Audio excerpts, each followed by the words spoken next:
No, financial report is in the folder with all the other meeting documents, so it really hasn't changed in the last month.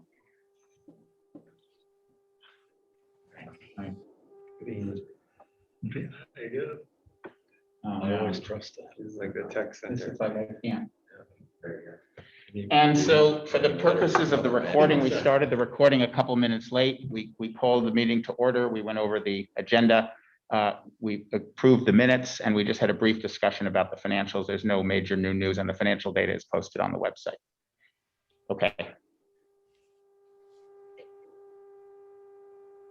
Yeah, Beth, we're still in citizen comments technically, yeah? Oh, sorry, no, we passed citizen comments, but go ahead. I know we did, and I should have. That's all right, go ahead. It just came to me that I just wanted to give a really brief report about the green, and that Mondays and Sundays we are having the Seeds for Trees. People have been there for now 4 weeks, and they've asked to go to the end of the month. And I spoke to Jeffrey, and he agreed, and he'll ask the trustees, but they're going to be there. The hockey team will be there. Somebody from the another athletic team will be on the library lawn this weekend, and there still probably won't be enough food for folks in town. But I think with a concerted effort and the report from the John Hires and Kerry Bristow back to the community, I think that if we need to do this, if we're in the same situation next year, that we should consider it, maybe consider it for more than 2 days. And we didn't ask for any. The chambers donated the tables and whatever tents if they did them, etc.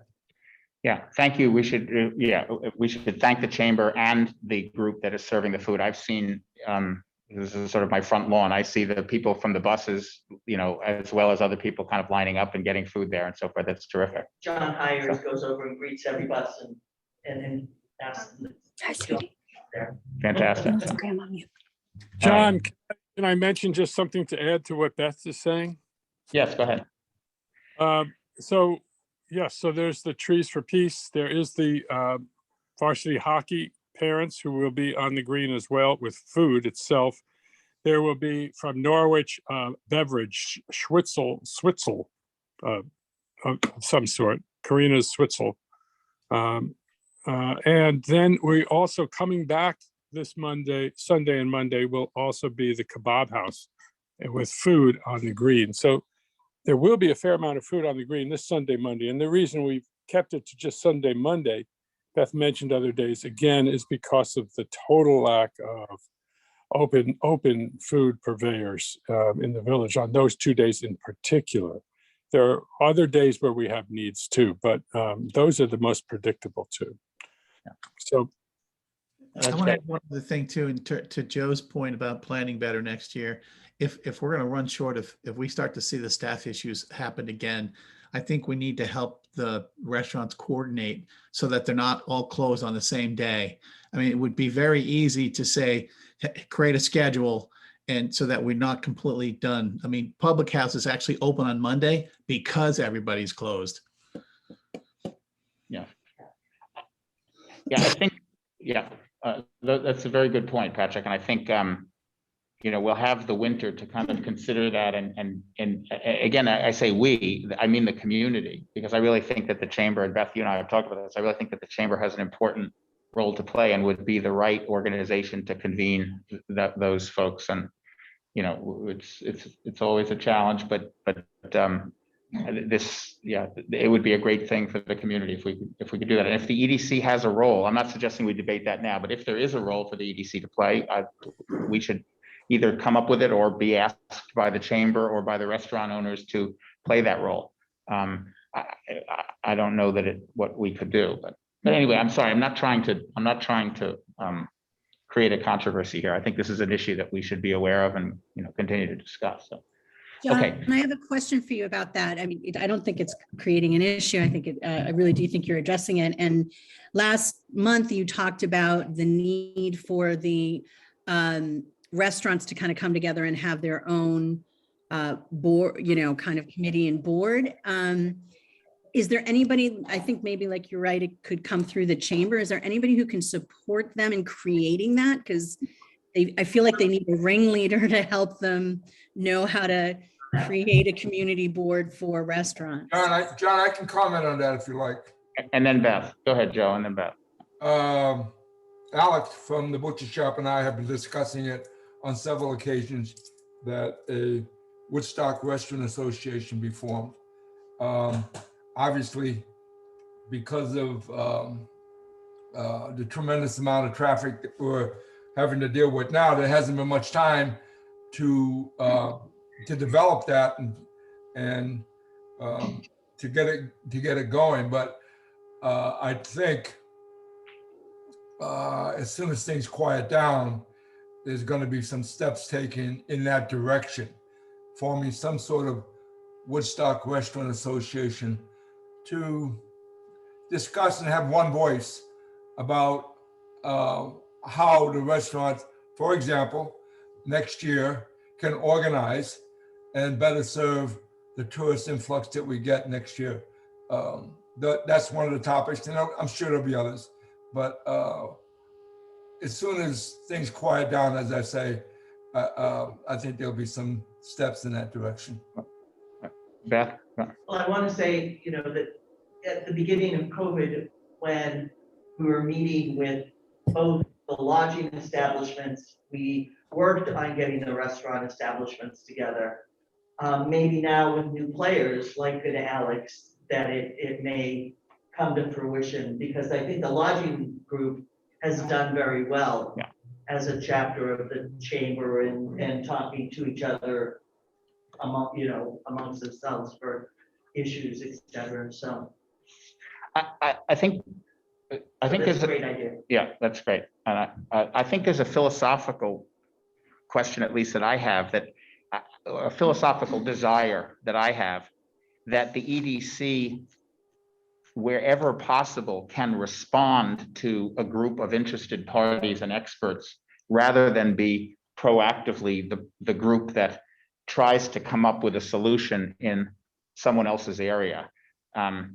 And obviously we try to collaborate, and so I think you all know what we mean. And I think the stronger are, whether it's the lodging association, or if it was a restaurant group or a subgroup of the chamber for restaurants, or whatever it is, or whether it's Sustainable Woodstock or the municipal or the town government or whatever, but whatever the area is, coming to the EDC and saying, this is how you could support us with these ideas. Is the way that we should ideally be operating to create the greatest leverage for the EDC. And I think the events subcommittee a working group is trying to take that approach, and I think hopefully we can go in that direction. So, okay, let's move on. What Beth said too, all we did with the lodging group is, because I had that, is we got the information from Beth. We sent out an email, and it's a great way to communicate. So Joe, you might want to do that, connect with Beth, because she's got all the contact information, and we would just have regular Zoom meetings to figure out what was going on and how we're going to handle it. So just FYI how that worked. Okay, Thank you. Okay, our first item of new business is the grant process for 2022. So Todd and Deborah were working on this and brainstorming about it. We don't have any info from you. So can you give us, did we miss something, or do you want to just give us a verbal update of where your thinking is at? I'm not sure who to call on. You both look like. We're working together. We're partners, but not legally. Legally, I think is what it's saying, not legally. Sorry, Todd, you're breaking up a little bit. Maybe do it without video, but go ahead, Deborah. We can hear you more clearly. There you go. Okay, John, I sent something this afternoon which just has the first draft of the new guidelines that we went through, and and again, sorry guys, it's just this between the rubrics, the application itself, the criteria, and how we are going to handle January and getting it online, which is a big piece of what the piece that Todd's working on, is getting it, we're going to have this all online so that we are able to get data from it and really respond in a different way in the future. with some actual stats and stuff. It was just too much to get done in 1 month. However, we have the guidelines and they are reduced and kind of streamlined and speaking to this moment in time. We do feel like we need to have a separate meeting with everybody about the criteria for this application and how we want to divvy the money among the working groups, and that perhaps that's the best way to handle it coming up. Todd, should I just screen share and show what we have for the guidelines? Yeah, I think.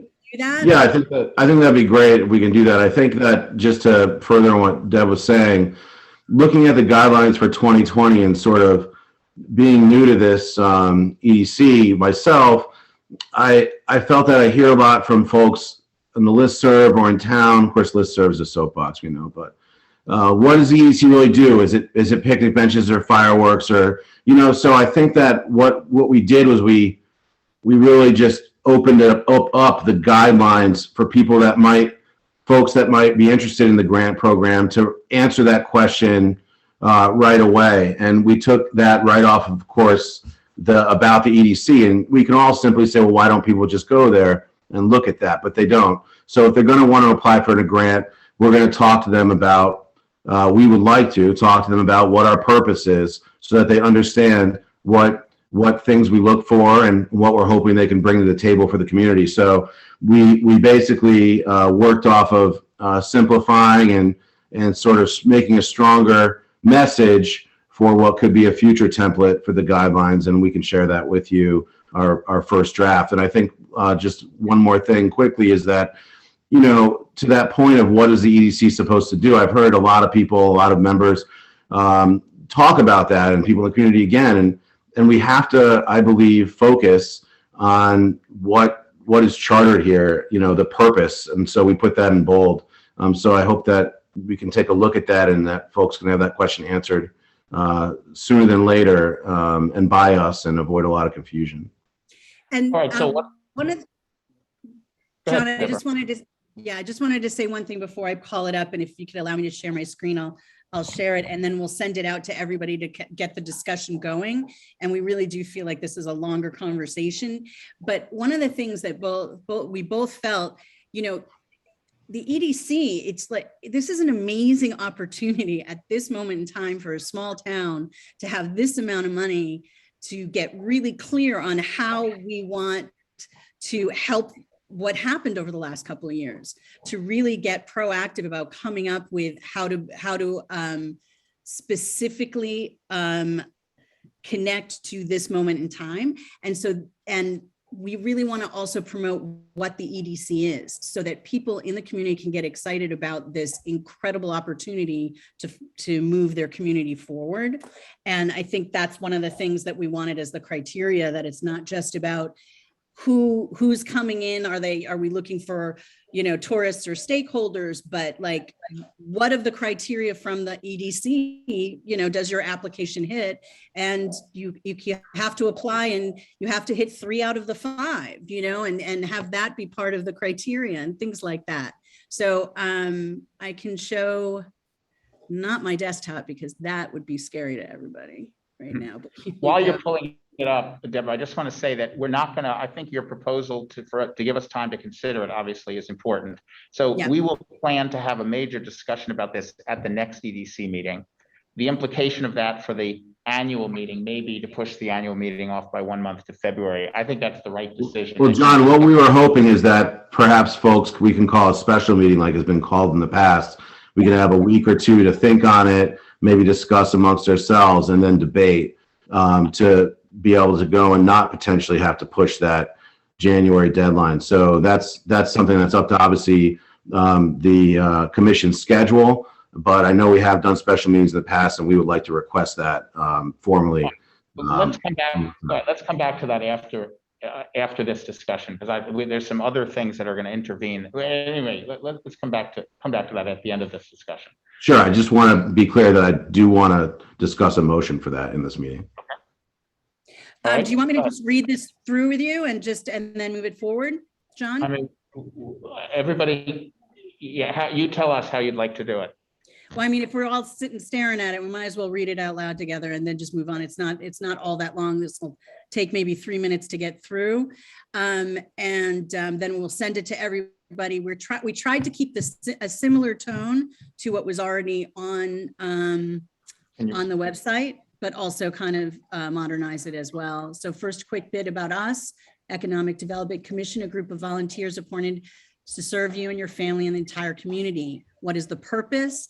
And we pulled this right from the website so that everybody's really clear on what it is: to increase number of visitors who are most likely to develop connections in the area and contribute to the economy, and to grow and diversify the resident population to enrich and the quality of life.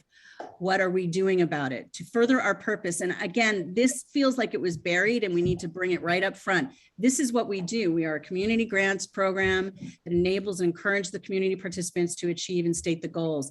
These are our goals: to make Woodstock livable and welcoming community for a diverse multiple generation population, to promote the welcome the sustainable Woodstock area, to improve and make the best of the lands, buildings, and other infrastructures, to develop tools to promote a sustainable economy.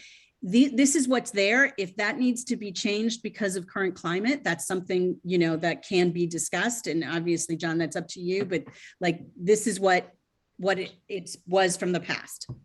And then it goes on to explain where the money comes from. And how is this moment different? We're trying to engage people in different ways on this one. How is the moment different from this time? The EDC is sensitive to the current climate, social, political, and socially, politically, and environmentally. As a collective whole, we have all struggled in different ways over the last few years. We are aware of our position we are in, and a unique opportunity, ability to make a sustainable, a substantive difference in the community. Through our granting program, we can not only promote and bring people in the tourist destination, but also address the greater need to help create a thriving, full-time, connected community, et cetera, et cetera. We're bringing it right to the front. We want people to think big and small. We want audacious ideas that challenges our community and challenges us, to support them. We're asking people.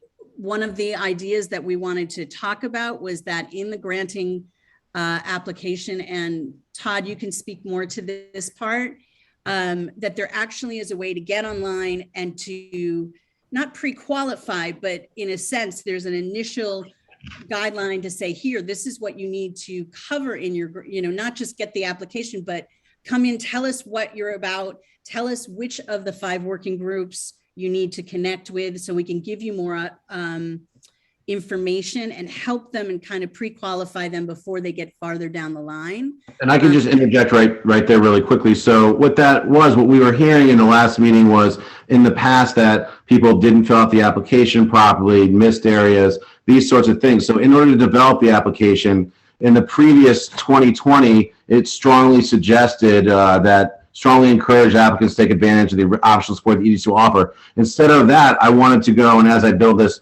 digital little platform through Google survey or whatever, so we all have access to it, and it's public. But what I wanted to do was make that a requirement, that there's a pre-application so that folks can come and get the ball rolling. And then Deb had an idea, which we wanted to share with you, about pointing that toward the different working groups perhaps that it might be most relevant for. And that gives an opportunity for folks in those working groups to directly address the people who are trying to go and work through this grant process, whatever that application may look like. And it allows us to be more engaged with the community in an earlier step instead of an earlier optional step, that I think might do 2 things. One, it should make tighter actual grant applications in terms of purpose and acceptability. And then those who realize that maybe it's not for them, perhaps they won't submit because they'll already understand that it's not actually hitting one of the areas or focusing on our purpose. I have a question at this Yeah. point. Hi, Joe. So are you, just a clarification, are you suggesting that all grant money will be funneled through the working groups exclusively? Is that what- Deb and I wanted to bring to the table to discuss with all of you that we thought perhaps when you look at like business and there's different divisions, we feel like for example, I know nothing about events, so I really wouldn't be in the position to understand how to help someone doing an events application, but there's an events working group, right, Joe? So what we were thinking was that when these pre-applications come in, or whatever we might call them, if they get funneled toward those area of expertise, then we're not all sitting here wondering who should help these folks out. So we are suggesting something, maybe it's that, maybe it's a little tweaked, but we are suggesting that we allow these folks, when they apply their pre-application, to target it so that the right people on our side know to help them out and work with them on the process if they need it. Thank you. If they need it. And one of the things that we talked about in the last meeting was that between now and when the application is due, that each working group would in fact, whether it's on listserv or wherever, say, hey guys, we're going to do a Zoom call for events. Anybody who's interested in applying for an event, get on the Zoom call and we're there to answer questions, just making ourselves more available to the process to, hopefully streamline and make it all work out. I think you guys probably read about when it's due. These were some things that were interesting. Todd, do you want to address these? Yeah. So there's rich people, there's poor people, there's in between. We don't know anyone's situation. I don't even know my own situation half the time. But what I wanted to think about was just a way to speak to people who look at this and can understand whether it's for them or not. Because the money, as we mentioned in the previous document of 2020, we had successful grants requested from $2,000 to $30,000, and most hover around $5,000. I removed that for discussion because I don't want to stifle anyone's good idea because we put some sort of monetary value out there of what might be acceptable. Maybe someone has the best idea in the universe and it doesn't fall on that, but we should still hear it. So what I wanted to do and what I talked to Deb was, I said, look, the Tassville store, the country store that Angela and I are going through the process of opening, it's an expensive endeavor, but I don't feel like I would feel right if I was applying for a grant, but I'd probably fit a bunch of boxes that would go and have you check off the rubric that we should possibly get a grant. So it's not that someone can apply or shouldn't apply. I wanted to find a way, and this could be a bad version, but I wanted to find a way to let folks know that, hey, if you don't really need this grant to be successful, you can still do it. We're not telling them not to do it, but just think about the other people that might need it more than you. And again, because we do have a big income disparity in Woodstock, and I don't want to stifle anyone's ideas, but I certainly don't want the grants to go to the Tassville Country Store because I'm going to open it anyway without the grants. One of the things that I wanted to address with that and the conversation that we had, which is a bigger conversation for us later, this was our answer to the following question, which is the EDC ideally is helping develop full-time residents who have an opportunity to make a living here in Woodstock. That's also what the housing part is doing. I mean, it's what we're trying to do is create this kind of, wouldn't it be great if with this money we created a middle class, working class in Woodstock, and that they don't have to like run out of town because there's no place for them or way for them to start a business. And while that can't be an official mandate, it could be something that we just pridefully look towards, or it could be an official mandate, So this is our first way of just kind of bringing it forward, saying, do we want to have that be a substantial part of how we spend the money coming out of the pandemic, is to assist people who have great ideas but don't have the resources. And can help build people, income for people who don't have it. Or don't have the business opportunities. And finally, from my point on the flip side is I took from the 2020 document who is ineligible, because I think that's really important to really lay that out. You can't do it if these things get checked off on a box. But in terms of who could apply, again, just to reiterate, I think everyone that has an idea should apply. And that's why I think the pre-application process, while it might sound onerous and extra work, could potentially be, and debatable, and I'd love to have the debate with you all, could potentially be a way for us to go and engage and sort of get it to a tighter application process. So we're curious on your thoughts, but what happened was to make the application and decide how to track.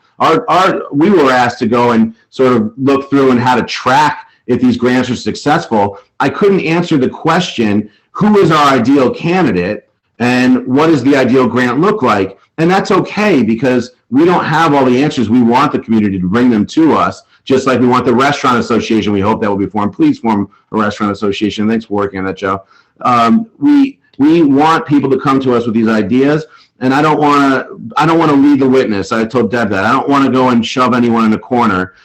So we know this is a timely thing, but it's also time consuming, and we respect that. But I can tell you that once we go and can answer the question of who our ideal candidates are that we'd like and what the things the EDC truly wants to solve in this grant process, then I can quickly go and use my team back in LA to develop a very simple public web system that we can gather all the data, and from that data, we can go and build the charts and graphs and find points and follow-up. So that I know was what I was supposed to do, but I couldn't do chicken before the egg, but I can lift that up quickly once we get past our sort of first roadblocks. And If that makes sense. One thing to add, and then we're done. One is that the pre-application is not a big thing. It's literally like, here is what EDC is about. Which of these 5 criteria does your project answer? And, timeline and basic idea, so we're not looking for a whole application. We're just wanting to make sure they're thinking in our, in terms of what our goals are before we get farther down the line. And then as far as the rubrics is concerned, while he's working on the stuff online, I've been working on a new spreadsheet that makes it just easier to mark up, so that it also, puts data in electronically as well on the score sheet, and the score sheet's a little easier to read. But again, can't finish that until I know what the score sheet's about, and that's a collective endeavor. And my last thing, because I know everyone knows how much I love to talk. My last thing is example, and Joe, to point on your question earlier, if this goes toward the working groups, that's sort of what the pre-application, the vibe of it is. What if someone brings you the best idea in that pre-app and you love it in the housing or Jill's group, they're just digging on it, but that person that was applying, if they were left to their own device, they wouldn't have what it takes to get it through the finish line properly, to give us the right information to judge it on its merit in the actual application process. So what I'm hoping to do is to capture some of that, and if we get something good, to be able to have the opportunity, if we have the time and choosing, to work with those people to get a successful application to be graded amongst us in a public setting, but they can put their best foot forward. So that's what this is all about, and I promise I'll stop talking now. All right. Okay, good. So we have basically a concept. We haven't yet gotten to the criteria. It sounds like that'll be at our next meeting, which goes along with this process. But let's just get reactions to what's been discussed so far. First from EDC members, and then from others, if there are any. Are there any comments or reactions from the EDC, Larry? Yeah, I'm not able to really follow all that. Rubrics and whatever weren't part of my education. I'm just curious. And when we went through the full process in 2019, I thought it was extremely successful. In 2020. Yeah, I guess it was the 2020. Yeah. And when we all met and we prioritized and came through with the process, I think it's probably somewhat antediluvian and whatever, but I could understand it. And are we assuming that process wasn't adequate? No, I think we're assuming that this is just to prepare for that same process. I think at least I'll speak. Yeah, no, I mean, what we discussed last time was to go, sorry, as I interpret this, was to kind of go over the criteria and the scoring rubric, and that led to that meeting. I mean, it was the first time we tried to use the scoring rubric. We had it, but we never really used it, and we actually tried to use it in that meeting. We didn't quite use it to make the final decisions, but we did actually fill in the forms. And so I think Todd and Deborah are recommending some minor.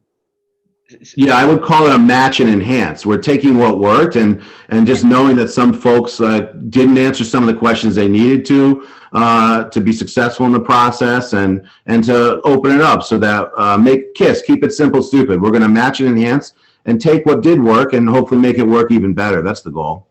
I think what they're doing, I think what they're suggesting is, tell me if I'm getting this wrong, is I think they're suggesting to keep the basic process, including the Absolutely. annual meeting.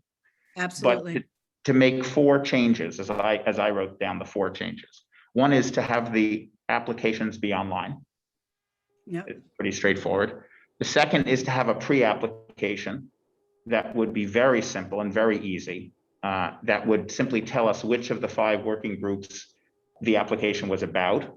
And there are some applications, maybe many, that wouldn't fit into any of the 5. That's, I think, a really important discussion as to whether or not we want to have a process that goes through the working group, so that what would we do if someone comes, that isn't one of the 5? That's the second change. That's the third change. And then they're suggesting, they're encouraging, please give us big as well as small. I think we typically get small, but trying to encourage big as well as small. John, I think you're missing one thing too, that I think they said, which I think is good, is that in that form, if people aren't quite doing it right, or maybe they're not quite seeing it, that someone would help them Yes. to understand what's the best way and what do we need to do. So I think that helping hand is really important. There was some of that, but yeah, sorry, keep going. I apologize. And the other thing I think is will be ones that don't fit in the working Yes. group, and Yeah. we will definitely need to plan for that. But I think the idea of don't limit your thinking is a good thought, and that should go throughout everything. And if they have helping hands along the way, where they may think, oh, this is a $10,000 idea, it may be, hey, if you look at this a little bit differently, you really need $30,000, and it's going to be much bigger, and better for the community. So I think those helping hands part of this is really kind of a good thing if we can make that happen. Patrick, the other thing, and John, it's very simple. You have all 5 of the working groups saying which one does it fit in, and then you have one that says other, and people explain it, and we decide as a group who we think within the group can help them. But it's kind of like us Michael working with the chamber last week. It was awesome. It's a great feeling to support. And furthermore, I think that the working groups, I mean, we made those up, right? We said we're going to have one on housing. We're going to do it based on what the community needs. But what I also want to add, and this is good stuff, like you guys, we're here to make anything better, right? And do better for the community. So I love this. That's why I love doing this with you all. But the purpose is the stated goal. So we have to have things fall under the purpose. It doesn't mean it has to fall into the working group, right? But that's what I want folks to understand, that it's a broad area. The purpose isn't super narrow, right? But it's still there. And that's why I really want to highlight it for folks. And again, just to go back to, just to put this point home, Patrick, if someone wants to talk about what you do for a living, or marketing, or innkeeping, you be the best person for that. Like, I don't know anything. If someone talks about making a movie about Woodstock, it's definitely me. But that's, if we can fold that sort of into the community in how we present this, I just think we could be even more successful. Leverage the Larry, let me just give Larry, does that? Yeah, I understand. Yeah. So, other comments, or Michael? I feel like we were trying to do some of this last year. Yeah. Remember, there was a lot of change over turnover in board members. So we were trying to say, if someone made an application, but it wasn't a pre-application, it was actually just the real application, then we would direct it to a committee or subcommittee, and then someone on the EDC that would help guide them with it. But I do like the idea of an easy pre-app, and I feel like even as a board member, man, I can't keep up with the changes. Like, I can't keep up with how much money is being spent where, what's being directed. Like, I feel like we need to just have it really simple for not just the public, but also for the board. Because, and then when there's a lot of turnover, we got 4 new members, everyone's on different pages. So I think it would be nice to have it really simple. And I think dividing it into these different work groups is great. But at the same time, I think this might call for a change in how we distribute funds. And that's a whole nother topic, but, and that based on what we do in January. And is that something that is still current from from last year? And it may not be, based on a lot of this, and even based on just kind of what Deborah and I have picked up with the events committee. We can't necessarily plan events for 2022 and have it all ready for January. a year ahead of time. And that's the kind of thing that has to keep rolling. So that's a little different. So we may have to look at trying to change some of that in terms of the distribution of funds. But I really like what you guys are doing. And when you talk about changing it, you mean the idea of doing it all at once in 1 month at the beginning of the year? Yeah, and maybe that works for 4 out of 5 committees, or maybe that works for 3 committees. but Maybe it works for housing, but not. Yeah, events. exactly. Exactly, yeah. Yeah, to that point, Michael, it was Deb and I were riffing, just trying to make up what you all might think one way or the other and arguing back and forth. And what we found was there's really no right answer. So that's why we feel like we need to have a little bit more time and try to compress it if we can, if folks can be available, so we can have that riff, because it's going to be a lengthy discussion to try to find out what people could be comfortable with in terms of any changes, if we do make any changes. But Deborah convinced me of a bunch of stuff in our fake conversation that I was like, oh, I could see that. And I think that as the EDC, we owe it to people to really hammer it through and then get all on the same page and move forward as best we can. And I'll tell you, like, some people and the thing I don't always agree with, and I go home and I was like, oh, that does make sense. So that's the thing. We didn't want to come out and pitch something super complex or this or that. We just want to make it better. So I do hope that we can go and find time to have another meeting before our next month, just to riff on this discussion, because it's complicated and we want to make sure we get it right, if that's possible, because that's what we're here to do. All right, other comments from anyone, either EDC members or anyone else? Yeah, this is Mika. I just want to say I think it's great work. And I think going back to what Patrick said earlier, I think the part that I like about it the most is just the extension of the helping hand. I know that grant application, just the word grant application is really overwhelming for people sometimes. And I think that having, a friendly face, or even not friendly, but just having somebody sitting down with them and going over what the criteria is, maybe some possible, as you've already said, maybe some possible other outcomes that maybe they weren't thinking of. I think that it would mean the world and might actually really increase the amount of applications that we're getting in. So I really love it. And I appreciate that you guys did all that hard work. Mika, I also wanted to just say, I was thinking about that as I was hearing people talking about the pre-app, and like even something as simple as saying, grant inquiry, like you have to go through a grant inquiry first, as opposed to a pre-app, think, have it set in a way that doesn't intimidate people and that it continues with the helping hand. So anyway, things like that. Yeah, I agree. That's a great idea. I mean, anything you can make it not feel scary. Right. Any other comments? Joe's got his hand up. No, He's adjusting his. adjusting the light. Oh, are you raising your hand because you're sure? I want to go to the bathroom and stuff, so. I think that personally, I think the changes that you're suggesting, certainly having it be online, I think would be a nice step to take. I think tying the grants to working groups while still allowing for another category is a good next step to take. I think it does get us focused. It would potentially, I'm a big proponent of the once a year approach, because I think it lets us prioritize better than if we do it all along. However, I do think there's a difference to take two extremes between housing at one end and events at the other end, perhaps. And so I can see, Michael, your point that I think that going through the working, and by say going through the working groups, that doesn't mean that the working groups will make the grant decisions. I still think we have an annual meeting, and I still think the entire EDC is there. But the process of working with grantees around working groups where the grants relate to working groups is something that I think helps us to focus and helps us to get the message out. So I like that concept if we can make it work. I think the idea of a pre-application or something I support that too. I think that's a good idea. I want to just I think the process implications of this is really just a scheduling implication. I really think that we shouldn't rush this, whether we have a special meeting or not.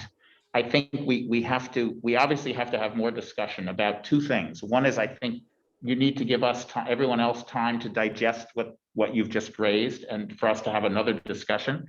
And we need to talk about the criteria, exactly. Deborah described, and which in the end actually has maybe even more to do with which things we pick than what we've just talked about, which is really just high level process. Yeah, who is our ideal applicant? What is their vibe? What are they offering in the application that has to say this is a great application? That's something I really think we need to be able to answer as a group. Well, and I think that comes from the criteria. I would build it up Exactly. anyway. Yeah. We have a set of criteria for both events and non-events for Right. grants. For those of you that remember that, and I think we need to discuss that and so forth. And I think that takes time. It doesn't take calendar time, but it takes EDC meeting time. So Yeah. I'm going to suggest we can come in a minute to Joe, I'll call you in 1 second. We can come in a minute after we have the second discussion about whether or not we have this discussion at the next EDC meeting or at a special EDC meeting. But I think we need to give the community, 3 months from when we decide this to 2 or 3 months when we decide this to probably 3 actually to complete the process. So I just don't want to rush it. I don't see that there's any big difference if we have our annual meeting in the first week in January, or the last week in February. I don't think we should have it in June, but so anyway, let's come back after we have the next discussion, if it's okay, to talk about a special meeting, because there already may need to be so let's just discuss it after we have the second discussion. That's fair. My just quick, my only thought on this is that I just don't want to wait 30 days to be able to talk to you all about it and riff and try to move it forward. That's all. And then the meetings are how we all get together. But yeah, whatever we do is fine. I just don't want to stall. You know me. Well, one thing that we could do, well, let's deal with it now then. One thing that we could do is to have a discussion, let's say in 2 weeks' time, where you would review the criteria, rediscuss this, and then come to a final decision 2 weeks later. So we have 2-week periods. What I'm nervous about here is, and this is I'm nervous about everyone else doing what I do, which is to wait till the last minute to put up the agenda and so forth. It's fine if I do it, but if you guys are doing it, then you can't do that. So I mean, kidding aside, we need time to digest this. I've set a terrible example by not distributing documents well in advance. I'd like to change that, but I'd like to change it with this also, so that we have some time to do it. I couldn't agree more. I wanted to say, again, we were working on these were a lot of documents, and we all have jobs too, but these 3 documents were really heady. And so again, we will get better at that, about getting it to people. But I just wanted to say the criteria, I have it, I could get that to people within a week, to give people a week to review it before we talk about it. So I've kind of taken all of the rubrics that was done, and I can get it to people in a okay. So you need a week, and we need a week. So yeah. Are people on the EDC comfortable with assuming that Deborah hits that target? Are people comfortable with a week and having an interim meeting in between, ideally 2 weeks from now-ish, to discuss what we've just talked about, plus to talk about the criteria, and basically entirely focused on the grant process for 2022, and to make a decision, either make a decision about the process then. Again, this decision doesn't have to be approved by the select board because it's not a funding decision. We can just decide. So we either come to agreement on it, or we'll have another meeting 2 weeks hence where we could finalize it. So it gives us we're in a good position to come to a decision by November. We can then have a discussion about when we want to set the date for the annual meeting, because we'll immediately publish. Let's say we come to agreement in the worst case on November 3rd or 5th or whenever. We'll publish it right away within a few days. And then we give people, 3 months, and we'd probably have a meeting in mid-February, something like that. Larry, you look concerned, or you're wearing a mask. I can't tell. No, I was just thinking it'd be, for me anyway, it'd be helpful. I've just got to go back through my materials. You distributed at one point all the grants that we'd given out. I'd like to look at those in light of whatever the criteria that's coming down the pike, and just see how they fit. Absolutely. And in fact, they are. Sally, is it correct that the list of the names of every grant we've given is in the material every month that's posted on the website in the financial report? That's it's actually true. The full. It's So not the the financial day report has- application, but from day one. Okay. Right. Sorry, Sally, I'm cutting you off. Could you say what you said? Yeah, the financial report has all the grants that were awarded and all the funds that have been dispersed for each one of those grants. Okay. Yeah. since day one. It doesn't have the whole app. It doesn't have 12 pages, but it says, But it is. the nursery or, So I guess all I'm saying is And, I'd like to let look me at just- those, compare Larry? those, the criteria. Larry, why don't we send you all the things that we're working with so you don't have to go hunt and peck for it? We could send everybody all the documents that we've been riffing off of and creating out of. So that you see what we started with and where we're going. Sally? And I believe that in the EDC Dropbox are all the applications that I had at one point.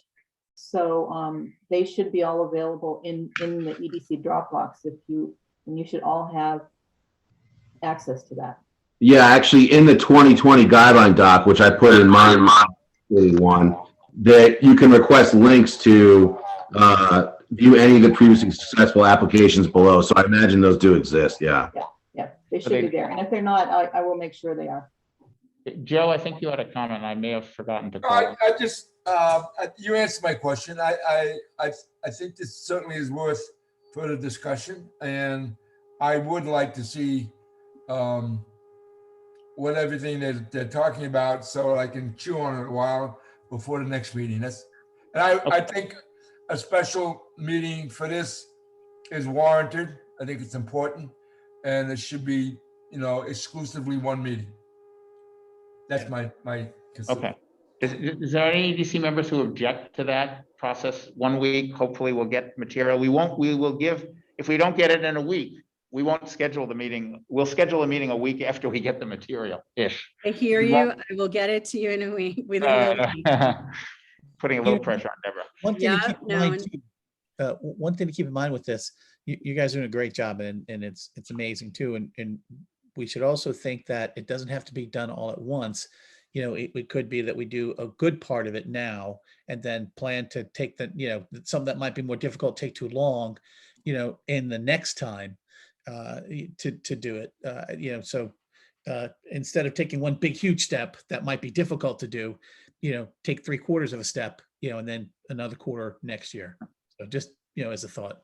Yeah, it's a great point, Patrick. I mean, I think that for me, like the riff of if we get together, like Joe's in favor of as well. I think it'd be great because we can just hash it out and then see what's possible and see what we have time to do and what can make it work. And if it's not possible for this period, well, we know John will remind us about it for the next year. So we just we're all on the same team. We just want to try to make something better and easier for folks. So whatever you guys all can give for time and energy, I appreciate it. I'm excited about this, and I wish I was here and was at that 2020 meeting, because just think about how cool it is for someone for town to be able to receive money, either $2,000 or $30,000, and be able to put something that they had in their mind to fruition. That's super awesome, and it fits in with what the purpose of the EDC is, and I'm just really excited about being a part of this. Okay, great. Any last comments about this issue? I think we have our process set. You guys okay? Yeah.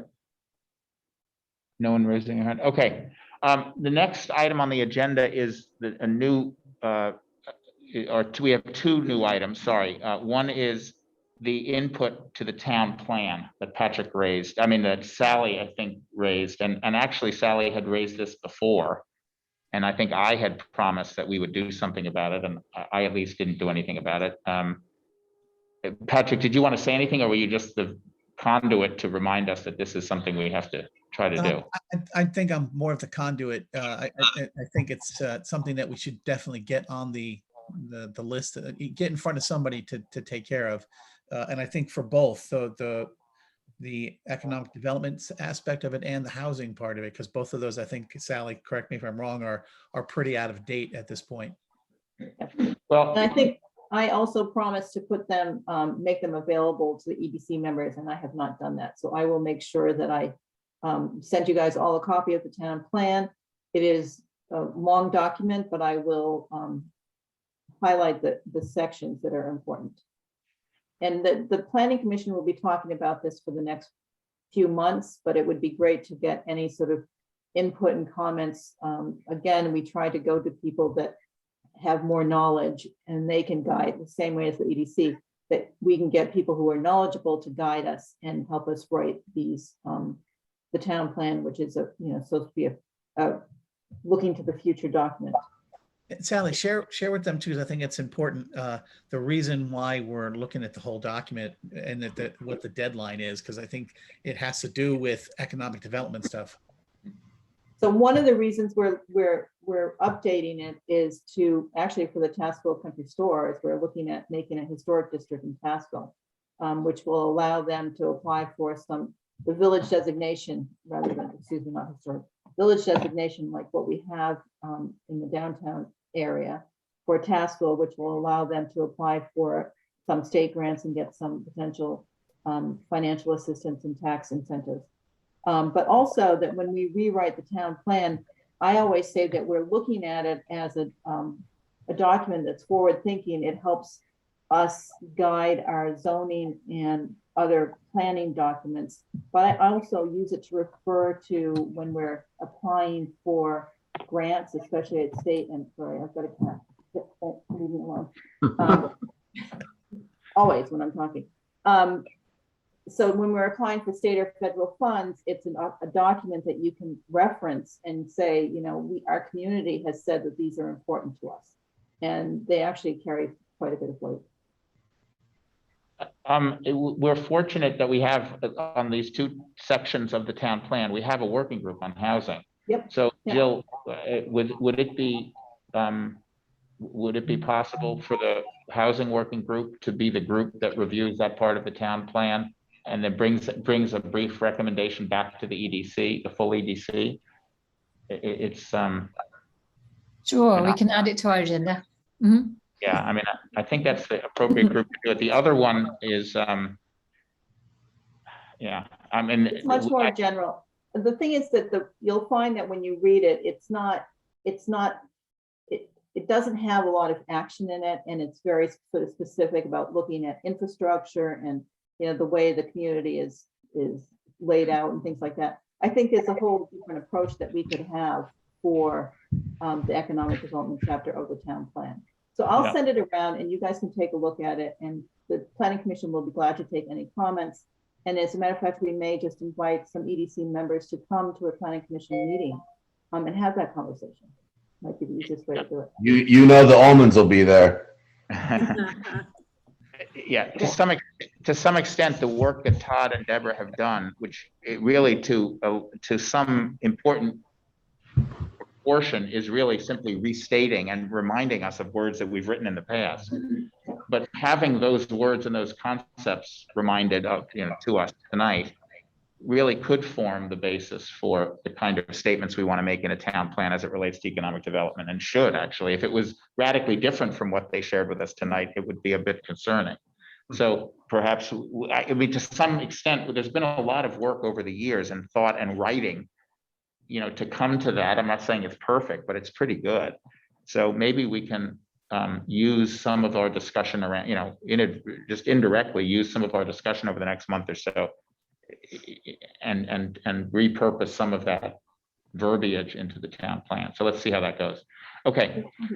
Patrick, One last question. What's the deadline? When would this need to be done, just so we have a sense of where we draw the line in the sand?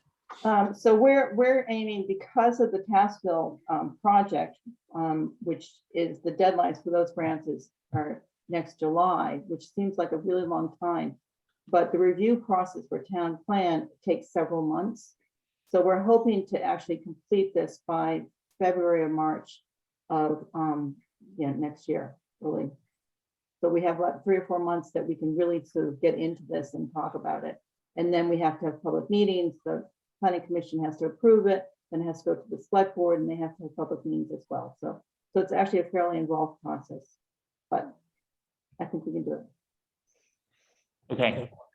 All right, thank you. Then the second item of new business is to consider 2 grant proposals that are tied together to support Wausau. And just to support Wausau Weekend. This is from the newly formed events working group, and trying to get something done this year. I just want to say, so that people aren't worried about the making a decision on this tonight, because in fact, I think people online, do they have copies? I'm confused. Do EDC members who are not in this room have copies of the proposal? Yes, they do. Okay, they just received it. All right. Well, I think that, again, going back to this point about it, again, I have set the worst possible example, so I'm not blaming it, but now that it's being done to me, I can understand why it's a pain in the neck to not know what's coming down the pike. So I'm going to commit to try to get stuff out more in advance. I think here, what we may need to do is to have a special meeting to discuss this, because the timing of this is for Wausau this year. And if we're going to plan what they're asking for, we need to do it. We can't wait until February to do something that needs to be done in December. But we're not going to decide tonight whether to spend this money. We still have time. If we were to have a quick meeting, we're going to have them explain the proposal. We'll digest it. I mean, if everyone is unanimously in favor of it, it's fine with me. We can decide tonight. But if we need a little bit more time to think about it, we can have a quick special meeting next week, still be able to get it to the select board if we decide to go down that route. And I don't think it would need to be it's not nearly as complicated a discussion as the other meeting that we talked about having. So we're kind of overloading the agenda here, but I think from a time commitment point of view, this will be modest, perhaps. Let's see how the discussion goes. So Michael is working on the events working group, and Beth, the proposals from the chamber. So if you want to just explain to us. I'm Deborah, sorry, of course, and Deborah. So if you want to explain to us what the proposal is, and then we'll have some discussion. Sure. So it's kind of hard because we have events coming down later in the agenda. So, but our focus. Would you rather do it then? I mean, what's your preference? It's kind of all tied in together, and I don't want to just talk about a proposal without talking about events. So why don't you talk about events and then we'll discuss. Now. Yeah. So do your update and this proposal. So I'll do the update now. So Deb and I have been meeting, and we've been working really hard about trying to figure out, what is the events, what's our goal of the events committee? And to kind of sum it up and make it relatively brief, we understand that our job isn't to create events, but it's to bolster existing events and help new events that are brought to us, come to fruition and be successful. So we've really thought about what's existing in town, and there's Wausau, right? There's a half marathon. We've got July 4th. There's Bookstock. There's the Arts Festival. Those are the main ones that are right in Woodstock. And just sitting and going through the list, we understand that they're great events, but they could be greater and have a lot more community input, a lot more excitement around them. And for example, Wausau's coming up real quickly, and that was the one that we've been focusing on because it is 2 months away, right? So, and I've been here for 7 years, and what does Wausau mean to me? It means the horse parade around the green. And after that, I know there's a supper somewhere in the inn, and there's singing, a cappella singing in a church somewhere, and maybe there's some Christmas caroling going on at Pentangle. I think that's kind of what I know, and that's all I see. After the parade, everyone kind of disperses and they're gone. There's a home tours as well. So, our key with Wausau, we met with Beth and said, hey, what can we do or what would you like to see, and what would we like to see, and other people's input to make this a bigger event for the community, not just for tourists, but for locals as well. And Beth showed us her planning list and what she's done. And man, they've got a lot going on, and they're spread really thin, and they've got a very, very, very tight budget. So in comes the events committee. And this is, I think, where we can help them and say, hey, well, here's some other ideas, and maybe we can help get some volunteers to do these things that you guys don't have time for because you've clearly got enough on your plate. So to kind of figure this out, this is a grant here for 2020 Wausau. And the goal for Wausau is it's not this year. We're looking towards 2022 to make it a bigger event. We've met with Courtney. We had a good discussion with Courtney from the Woodstock Inn. And their vision is to turn Woodstock into a month-long holiday Christmas market, winter festival, doing it over a month period. And Beth's like, I would just like to start with a week and see if we can get that done, because there's so much planning involved. So that's kind of what this grant proposal is. It's a few things that we think will transform and have a huge impact on this event this year. And if they stick, we do it bigger and better next year. And then we add other things. So to go over this one, I'll talk about fire pits, Deb, and then you can kind of go in the over the costumes. So one vision is to have multiple fire pits throughout the village going on the weekend. So we're starting on the weekend of the 4th of December, again on the 11th, and then again on the 18th. So there's 3 separate weekends where we're thinking about 4 to 5 fire pits spread through the village. And we also get a cord of wood, and someone's dropping the fire pits off Saturday morning, or Saturday lunchtime, lighting them off, and they're stacking some wood for the day at each spot. We also have someone who's going to monitor them. This grant covers paying someone to actually monitor the fire pits, not every second of the day, but throughout the day, to make sure they're clean, make sure they're safe, and make sure there's enough wood there.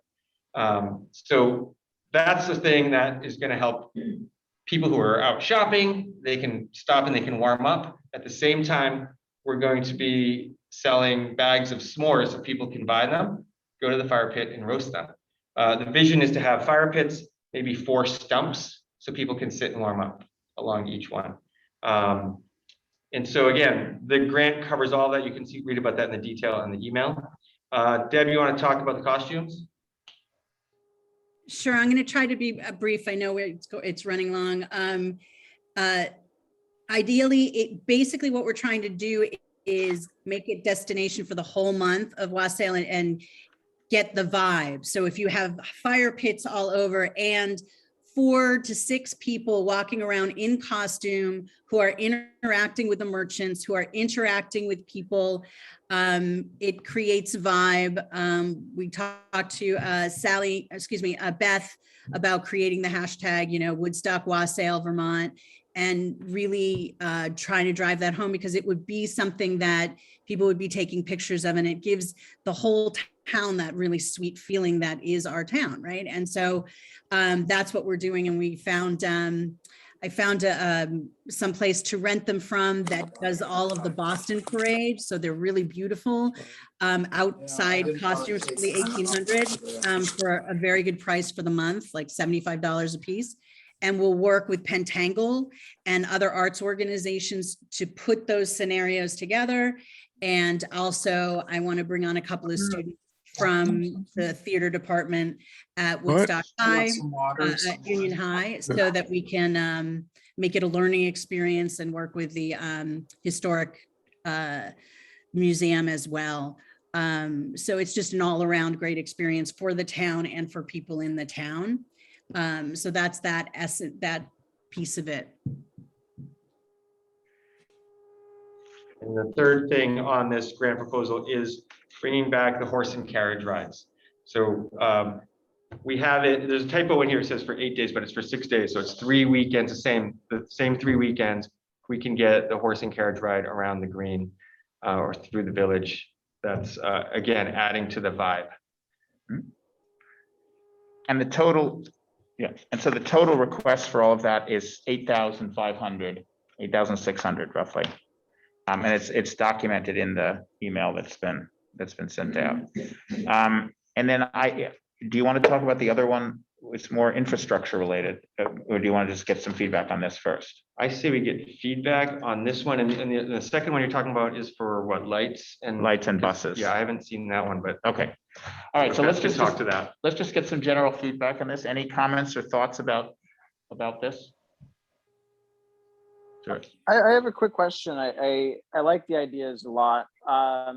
But I just had a quick clarification. So for the fire pits, on the days that they're out there, will they be there into the night, or how long will the fires be going for? Yeah, that's a good question. We're thinking probably just until maybe 7 o'clock. So it goes into darkness and people can actually enjoy it at night, and then they're out. So it's going to be limited by how much wood is there. And I'm sure it depends on how fast it burns, but I think we're going to have to resupply the wood at least one more time during the day. And so whoever's paid to do that is going to keep an eye on it, and then they'll restock it. But these are not going all night long. We've cleared it through the fire chief. We have to go through the village development review board for placing the fire pits in certain areas. I've met with Neil. He spoke with the BDRB last night, and they were really supportive of the idea. but we're putting together an application for locations. I believe there's, and Jeff might know the answer to this, we do not need to go through VDRB to put a fire pit on the green, because that is something that has to go in front of the trustees. Is that correct, Jeff? That's correct. That's correct. Okay. Do you have an idea of what locations you're considering? Yeah, so far, so we're thinking that spot right where Pi used to be. That's one spot. Another one is potentially by the town crier. And then one maybe over in that corner by People's Bank in the library, and then the green. The spot by Todd, the spot by Pi is private property. I mean, we can ask those people. I have contacts for them. That's how we got the picnic tables on there, but we can't do anything without their permission. Okay, yeah, so that, I mean, that's one thing, and there's always a World War II park. One idea was for the Saturday of Wassail is have one over by the chamber where the new brasserie is going to go, because I know Zoe's going to be serving hot chocolate there that day, and she wants to have a fire pit, and she can always add her own there too on her own property. But those are areas, and we're open to more ideas if you have an idea for a location of that. Any other comments? Yeah, this is Mika. I think it sounds great. Nice work, guys. Yeah. I would be in full support of this. I think it's exactly what we needed. And this is just for the weekends, correct? Yes, It's Saturday, for the Sunday. weekend, except on a sale weekend, it will be Friday, Saturday, Sunday. Okay. On the 11th, that's the 10th, 11th, and 12th. Yeah. So Jeff or Todd, and then Jeff, did you want to say something? No, Todd. I think it sounds super awesome. Like, you know, it sounds, I've got zero things to say negative about it. It's awesome. I have a quick comment. I would be, I like this. I like these ideas. I like the ideas a lot. I think they're very much in the spirit of trying to take events, very much in the spirit of the purpose of the events committee as you defined it. I think that's right on target. I would feel much more comfortable. I would still support it, but I would feel much more comfortable if there was some group in town that was coming to us. It goes back to the philosophy that was coming to us and saying, we have this idea that we'd like to do. And I know it's a grant from the chamber, maybe. John, is this coming from the chamber? It is coming from the chamber, but does the chamber have volunteers and resources, or that you will line them up to do this? Well, and if you do, fantastic. No, Deborah and I talked about that today. So that's one of my, I have several comments. One is that I didn't realize that we were going to go for 3 weeks or 3 weekends. When I mean, I knew we talked about it. Yeah. But I thought we were going to go for a week, you know, a Wassail week to begin with. So maybe the first weekend to the second weekend, or the second weekend to the third, whatever. I wonder if we might reach out to the Boy Scouts, who have a very active, I mean, they're very active and have Eagle Scouts, several, as a group that the EDC may donate to, and they could be in charge of the fires. You know, we'll provide the pits, you know, and that's just something that's come to mind. The other thing is, I would like to work with some of the merchants to see if, I threw it out, maybe Mon Bear Cafe does a hot chocolate and gingerbread special during the week of Wassail Week. So that, you go in there, so it's driving people to merchants in between the weekends. Mhm. There's a ladies' night, there's a men's night, there's, some of these things, so that we're not just promoting Woodstock on the weekend, but we're promoting shopping or visiting stores during the week, and that would enhance Wassail Week, I think. I think, those all sound like very interesting. And the other thing Oh, sorry. is the horse. The horse thing we did talk, we kind of came with that idea because Pentangle is not doing the House tour. house tours. And that's kind of when the magic happens, is when the horse starts riding through town with the bells on. And all of a sudden it's like, oh, it's holiday time. And that's kind of starts the hallmark feel of Woodstock. Mhm. So, Well, I think it's the idea kind of staffing an event, and that what I am afraid of is that I'm imagining the article in the Standard. EDC lights fires in 4 places around town, and then someone doesn't come back for 4 hours, and someone takes a burning log and throws it onto the road, and burning tires, and who knows. Anyway, obviously I'm exaggerating, but it feels a little. It feels a little last minute and understaffed, and so one of the benefits. Well, let me just finish. Is that from a process point of view? If we understand the basic idea, and it seems like there's strong support across the group. I mean, everyone who's spoken about it, including me, I like this idea. I think it would enhance Wausau if it's executed properly. Maybe we can take, since this involves funding, and I don't want to make a decision because we didn't get it in advance, if we could have a short 20 to 30 minute meeting a week from now, if in that intervening week, the chamber and the Boy Scouts and whoever, with a helping hand from the events committee, because that's the role, is to foster and to help the hand, make sure that we're clear about the staffing and that it's going to be implemented properly.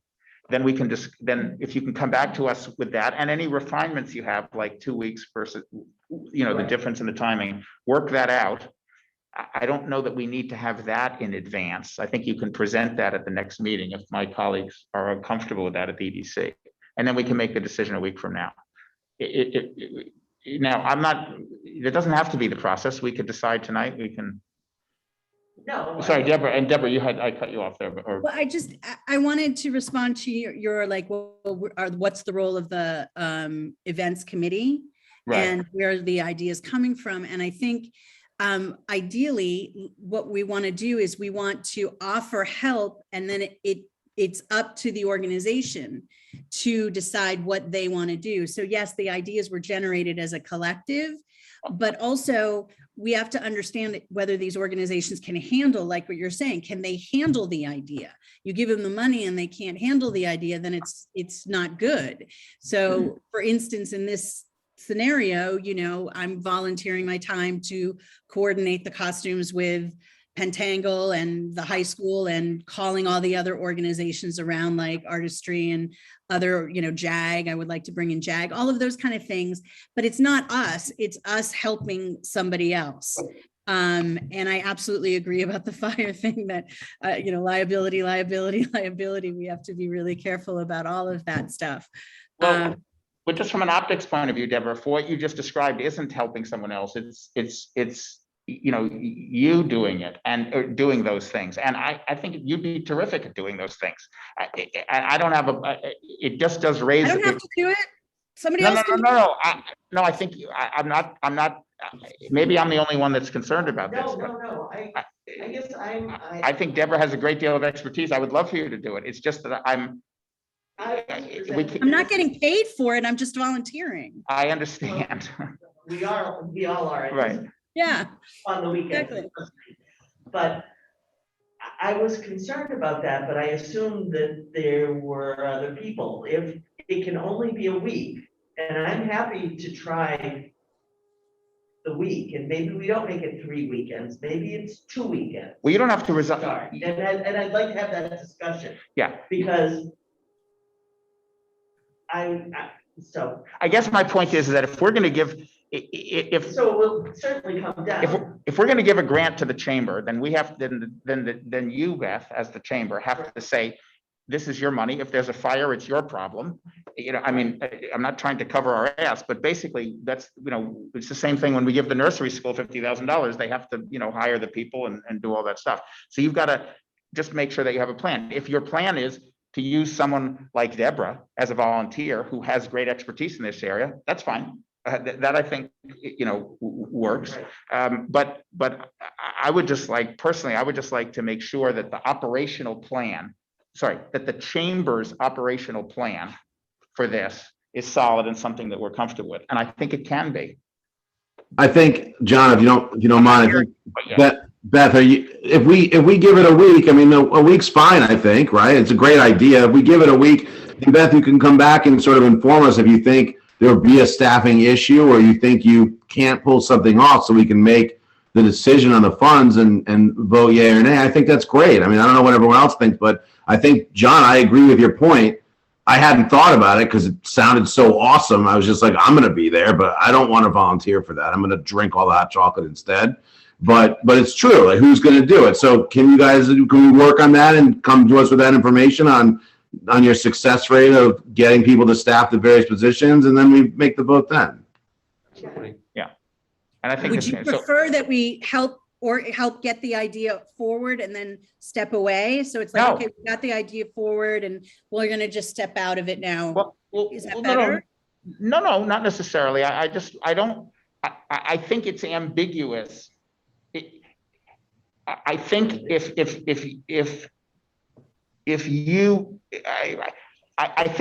think the ownership of the event needs to be unambiguous. Not the funding of the event, but the ownership of the event needs to be unambiguous. If the EDC is a partial owner of the event by whatever means, then I don't think then we need to do something very different. We could do that, but we're not prepared to stop fires in the village on 3 weekends as a committee. We could become prepared for that. But, we don't have insurance, for example. I mean, like, we kind of have to do some things different. So the ownership has to be unambiguous. If the chamber owns it, doesn't mean that people on the EDC can't be involved in the idea generation. Is fantastic, or the doing. That's fantastic too. But the ownership of it and the line of responsibility and authority has to be clear. And to me, I'm just nervous, just given the nature of the discussion, that it isn't quite yet clear. And I just like it to be. And I just want to know if this is an EDC co-owned project as opposed to funded. I'm happy to fund it. John. But if we're co-owning it, then that's different. And I'd much rather fund something that we don't own. Hey, John. Yeah. So yeah, Patrick, go ahead.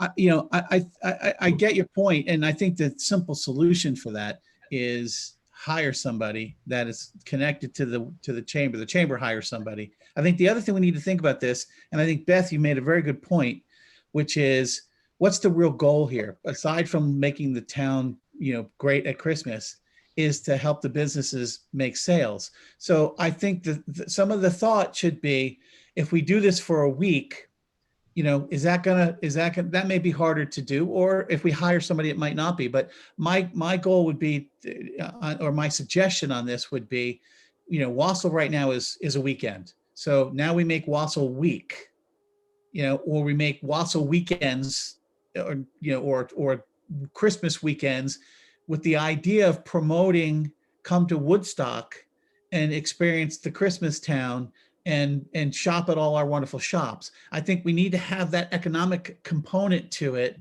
if we're going to expand on this. So, it might be easier to look at this from the standpoint of the chamber hires people to do all the things we're talking about. We do it for a week, make it Wausau week instead of Wausau weekend. And then maybe the next year we go to Wausau weekends with Wausau week, but look at it, take one thing and let's see if we can make it happen. But let's not necessarily worry about who's going to volunteer and who's this. If we're going to really make this a real thing, then we need to hire people. And I think we let the chamber own it, and we look at funding, having people guard the fires, having, the actors and stuff walk around, make it a real event. I mean, how cool would it be if you're around Woodstock and you've got people walking up to you in these costumes, handing you candy canes, wishing you Merry Christmas, and, all those kinds of things like that. It'd be very cool. But I would say, let's contain it so that we can promote it either as weekends through December or Wausau week. Because from a marketing standpoint, I'm going to look at this as, how do we get people to come to Woodstock to shop and to experience Wausau week? And stay on Wednesday night as opposed to Right. just Friday and Saturday. Exactly. Make it a point to make it, you're going to come for the week. And the idea, could you imagine for a week having the horse carriage going around. How cool would that be? So I think you guys I think it's a great idea, guys. I think Yeah. you're thinking the right way. I think now we just need to say, okay, let's put our marketing hat on, because Yeah. ultimately that's what we're trying to do, is economic development in Woodstock. are there other comments? Joe and Larry, you don't have to comment, but you haven't said anything. Any thoughts? I think it's a great idea to expand on a great idea. I mean, the initial great idea is Lost the Weekend, and to expand on that and to put a little fertilizer and water on it and let it grow a little bit, I think is wonderful. I think as presented, I foresee a staffing problem, point one. And to follow up on Patrick's point, I think it's a good idea to walk before you run. So this year, probably try it for a week, see how it works out, and then expand on it again next year. There's still a lot of things I think that can be done and expanded. Expand the current format to make it bigger and better, but confine it to a week or maybe 2 weekends and a week in between. I think a month is a stretch right now, initially anyway, but maybe not next year or the year after. Principally because you really don't know what's going to happen yet. And and I think staffing is going to be a real issue. How you're going to recruit that many volunteers, or if you're going to hire somebody like Patrick is suggesting, that's going to cost more money, and hire them to do what? Again, you really don't know that yet until you try it for a week and expand on the current program that we have right now. So those are my thoughts. Larry, anything to add, or? You don't have to, just. No, I think that basically Beth should come back with a very complete, proposal for us, and how you're gonna pull it off, and I like it a lot. I'm ready to fund it as soon as there's a comfort level with that. A process thing, I was on our website 2 days ago, was it? And this document wasn't there. So these things get put up there. Is there a way that when something gets added, for us who don't look at it every day, that just send out to the EDC, something's been added to the website or something? I think Sally has been pushing me to be more orderly and do things in advance, and I think I'm the bottleneck. So I think what we'll do going forward is we'll set a date in advance, and then the materials will just be from that date onwards. We won't add new materials. And I think I'll take responsibility for this. I think I've been. Well, I don't mind the addition of new material, but it's just it's a mass email just to all EDC members. Look at the website. We just added something. Right. Well, I think Sally does it whenever she posts it. I'm not sure this was posted on the website yet. I thought it was. No. Sally does that whenever she. To all of you. Yeah. I think the idea of a mass email is a good one, because that's how we do it with the working group for the marketing working group. When something new is coming out, we just send it to everybody, and that way there's no worry about I got to go somewhere to find it. Whoever's responsible for the document sends it to us all. Well, the problem is, Sally, on the website for legal and appropriate reasons, but for us to be working through ideas, I think let's just create a email chain. Well, Sally, go ahead. You're okay with that? I was just gonna say that, you need to remember to send things to me. I'm glad to post anything. It's not hard to do. And we can think about the best way to let people know when there's new items added. But we also have a meeting.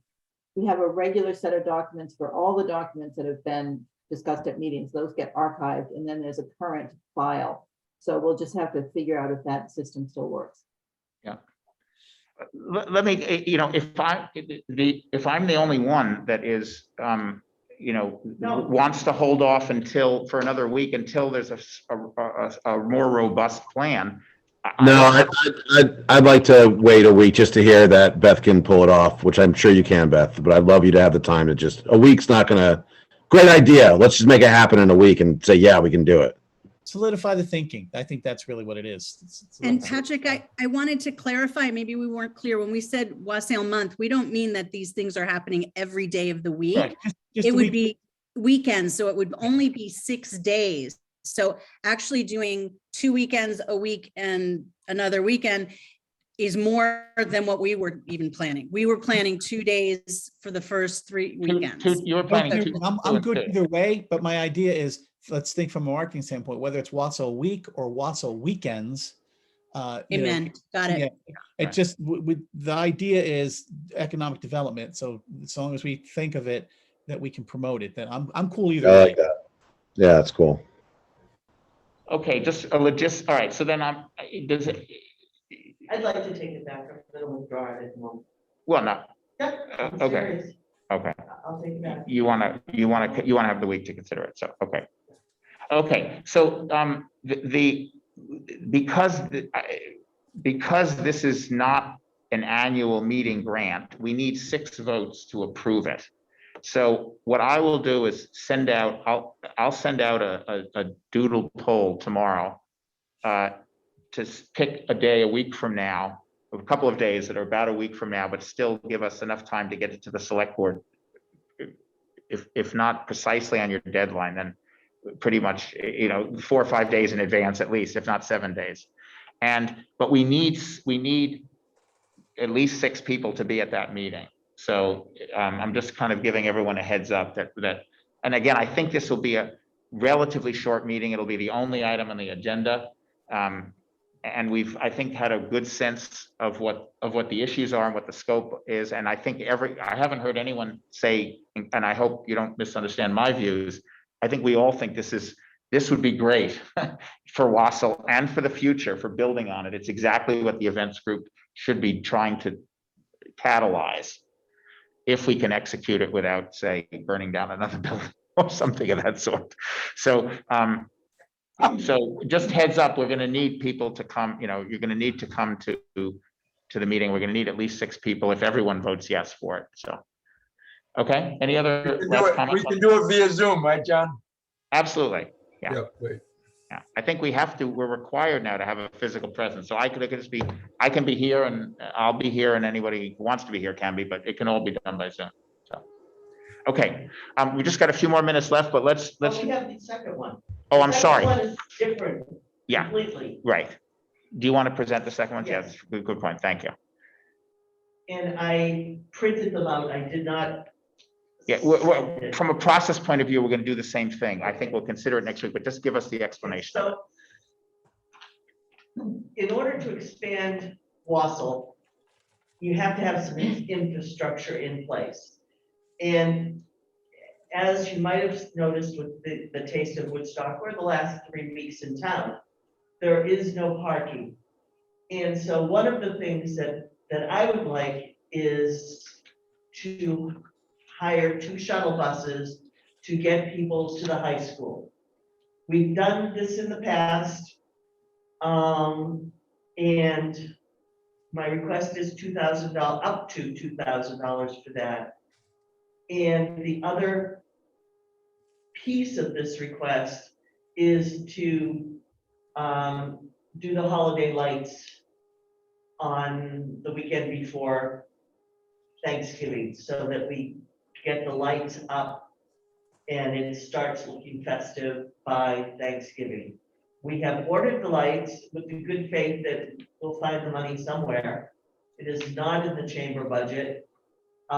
We coordinate with chippers and with timber tenders at this point, who donate several $1,000s worth of time to string the lights. But it's pretty vital to the Woodstock Village. So the request is for up to $5,000. $2,000 for the Bus. to rent to hire the buses, and $3,000 to buy the lights. And you have to buy them every year. Is that You have right? to buy them every year. Okay. Does anyone have any we can digest this and discuss it next week, but does anyone have any questions about what the proposal is?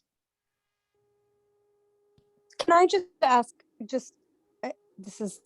why do we have to buy lights every year? Is it not possible to store them? Just out of No. curiosity. No, we have tried. We've had Okay. board members come and take them down and roll them. I mean, think about your own holiday lights and think Yeah. about where Right.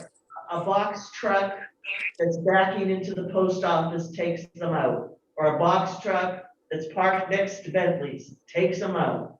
Right.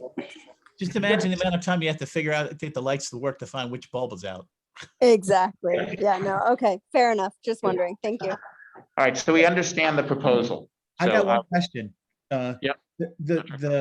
The buses to the high school are for Wausau weekend, yes? Just for Saturday. Just for Only Saturday? for Saturday. Saturday, okay. They That's, run back and forth from 9 AM until 5 PM. okay, that's was my only question. Yes, it's only that. okay, so I think we understand it. We'll consider it as from a funding point of view next week. And again, we have the same 6 vote thing. Michael, is there anything else on the, or Deborah, anything else on the events working group? We're gonna now go just go see updates from the working groups quickly. Anything else from the events working group that you want to mention? Not that I can think of. Deb, you got anything? Deborah? No, okay.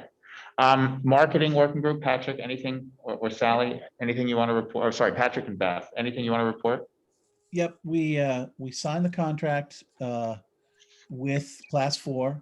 We had the initial input meeting to determine what events, things that we want to shoot for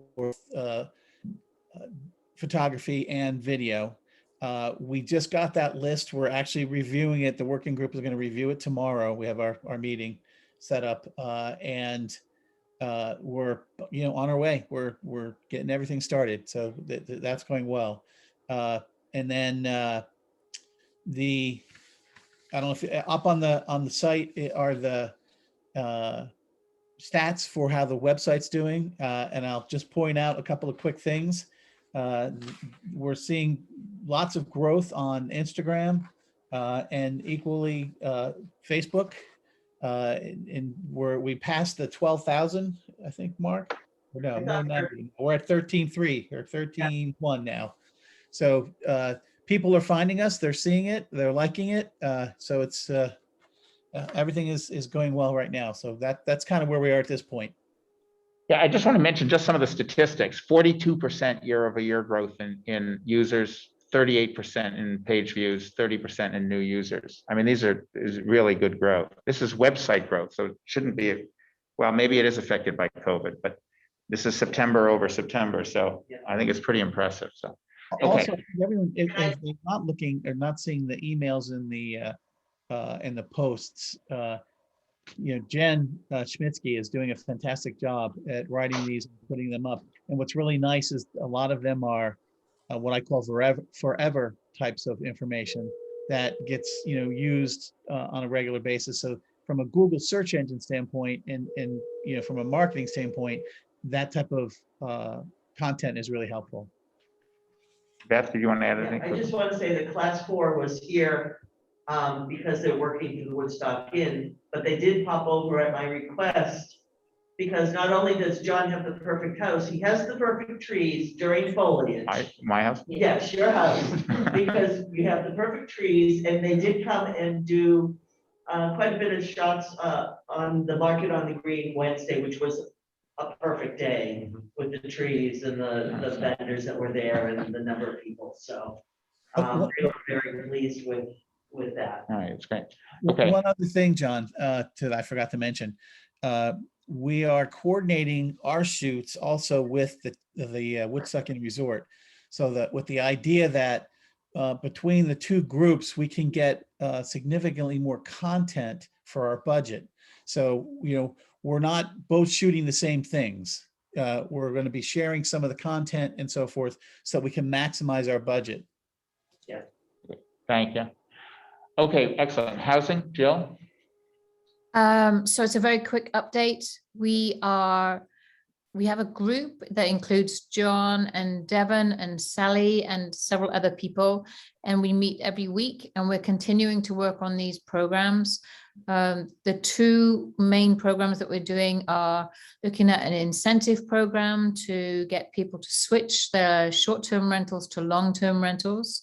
and then working on a program to encourage people to build accessory dwelling units.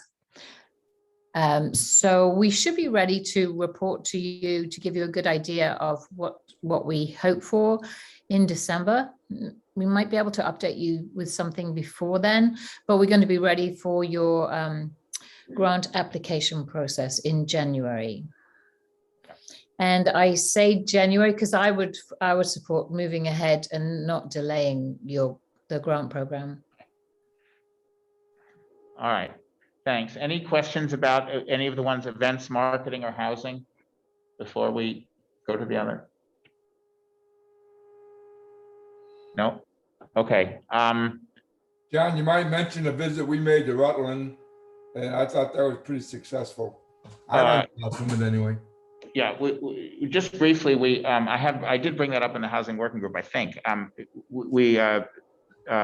Butch Sutherland, Jody Natali, and I went to Rutland to meet with a developer who has developed second floor housing on top of, in the downtown area.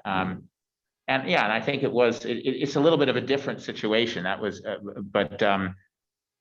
but the basic concept that we have talked about, that the housing group has talked about this, but has not prioritized it, only because I think it's fair to say, Jill, that the two things that you mentioned, we think are lower hanging fruit, basically. And so we're trying to start with those. But the idea of second floor development is definitely something that we should be, for housing, is definitely something that we should be considering. And I think eventually will. There's only so many things you can do at once. So yeah, sorry, Jill. We put it in our longer term bucket. So we want to go for, like Don said, we want to go for these first. And even within these programs, go for the low hanging fruit, so that something actually happens in 2022. Okay, Larry, for the attracting new businesses and. Yeah, we're mainly it's been Stuart Matthews and myself have been working on setting up basic criteria. We're meeting with the director of the Green Mountain Development Corporation on the 18th, the 21st, to see what they can do to assist us in attracting new business. They also have some programs that include some incentives that we'd like to look at. We're trying to identify all the commercial properties in town. A lot of them are obvious, but there are some properties that so this is so that when we contact prospective businesses, we can be up to date on where they might put their businesses. And there are, I've met with Neil Leitner and gone through most of the mapping, and we're trying to identify perhaps some places like out by the Rainbow School across the way. That's actually a light industrial zone. A lot of people didn't know that you could actually put a business in there, and there are a couple of other places. Anyway, we're trying to do that. I also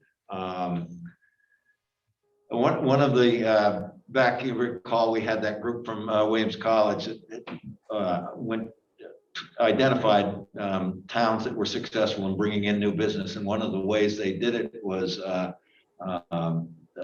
couple of the towns had these business plan competitions where they basically solicit new ideas, people who wanted to take their ideas and bring them to fruition.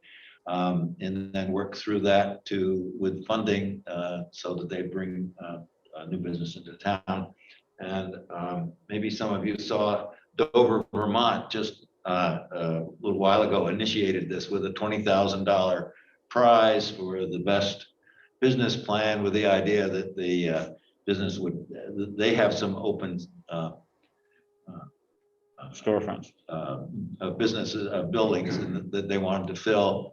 And so they're trying to jumpstart a little interest in that. And I put on the website, you'll see a link. They've done a tremendous job. They have a very thorough rubric for analyzing these plans. And I talked to they have a director of the EDC down there. They have a 1% option tax and whatever. And they have Mountain Snow, so they've got a lot of money. But they got 12 very good proposed business plans. They've honed it down to 5. They have a bunch of judges and they have mentors that are know exactly much more about that getting a business plan and running these kinds of business. Anyway, they're very excited about it. They think it's going to be very fruitful, and I think probably our committee will come to the full EDC with a proposal that we do this, perhaps, or probably looking to do partially for the EDC and partially through trying to find some private funding. That's about it. Fantastic. Okay. All right, any questions on any of the working groups? Anything we haven't discussed? Larry, I love the work that you did on this. The whole concept of that, I think, is very interesting. I agree. Yeah. All right. Any other comments? Anyone here? I realized, by the way, that I did not post on the listserv that we were meeting, which is why it's just the core group and not the hangers-on that come in, so forth. So thank you for the core group who participated. You're all members of the core group. All right. If there are no any other comments? No, if not, okay, can we have a motion to adjourn? Motion to adjourn. Is there a second? Joe, second. All in favor? Aye. Any Aye. opposed? All right, we are adjourned. Thanks, everybody. Thanks, everybody. Thank you. Really appreciate your time. Thanks, Very everyone. good discussion. Yeah. Hangers on, John?